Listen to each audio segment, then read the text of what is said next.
told you, I only raced good categories. We really need to work on those definitions of good and looks bad. like Prof's ready. All right. So you want to do a countdown again, or? Yeah.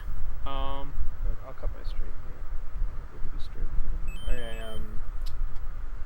5, 4, 3, 2, 1, go. All right. This is Super Mario Brothers 3 any percent.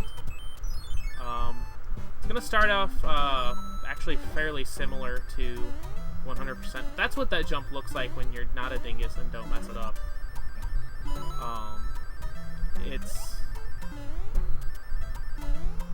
Like I said, there is a much safer way to do that I should probably practice for races and marathons, but I just don't like doing it because it's slow. And by slow, I mean like. All right, we got P-Speed. So yeah, the general goal of this category is to get to what's at the beginning. So just like.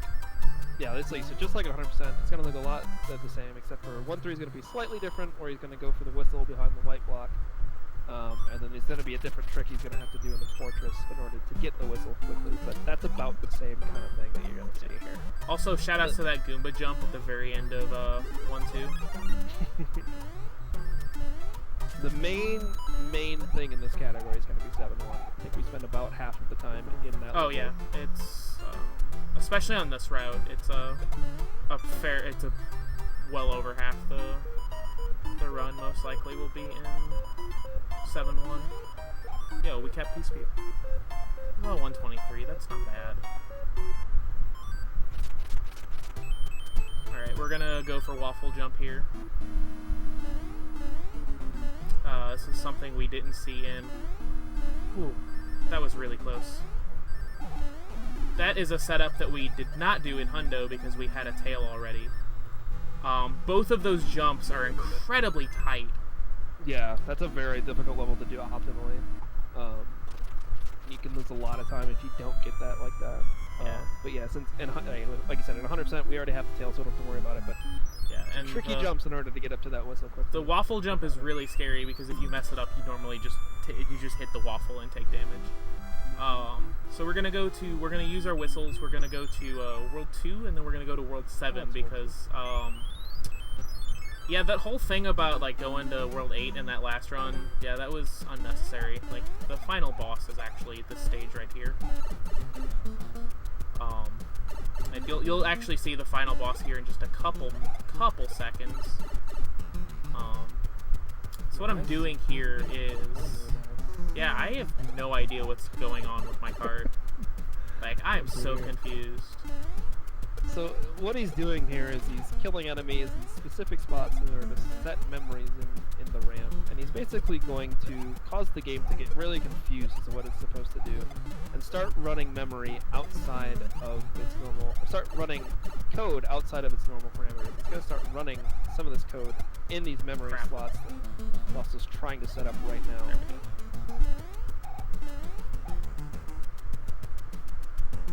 Looking pretty decent right here. And this is why this is the quote unquote slow route. But everything looked good, so this should work. Now here's the final boss. I have to go into this pipe backwards, and this pipe. Okay, this pipe was nice to me. The final boss says this run could happen. Nice. So he waited for that Koopa to kind of wiggle and come back to life, so in order he could get hit by it immediately right away. So now he's going down this pipe, and we'll see if this all works. Yeah. Yeah. If I place those Koopas in exactly pixel perfect spots, this should work just fine. And time. Super Mario Brothers 3 in less than 4 minutes. GG, dude. Good, that doesn't count as 100%. Easy. Yeah. That's like low percent right there. Yeah. 3 minutes and 55 seconds. That's solid.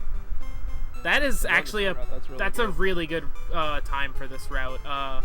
My PB is 3:21,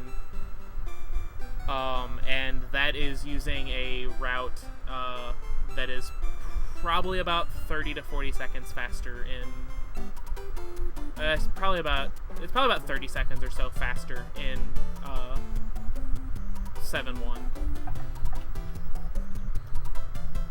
So yeah, that is my favorite category. I adore this category. It's one of the biggest things that got me into speedrunning was watching like Ocarina timed glitch runs.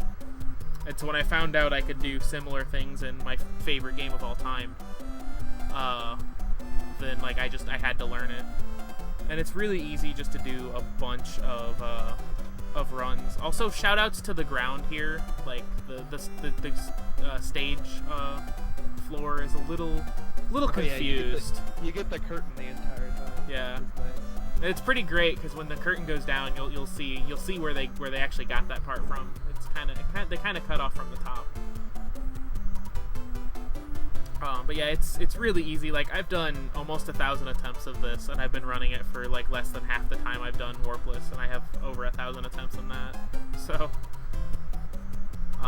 but yeah, that is Mario 3, the quickest way to beat it and the slowest way to beat it. So, hope you guys enjoyed it.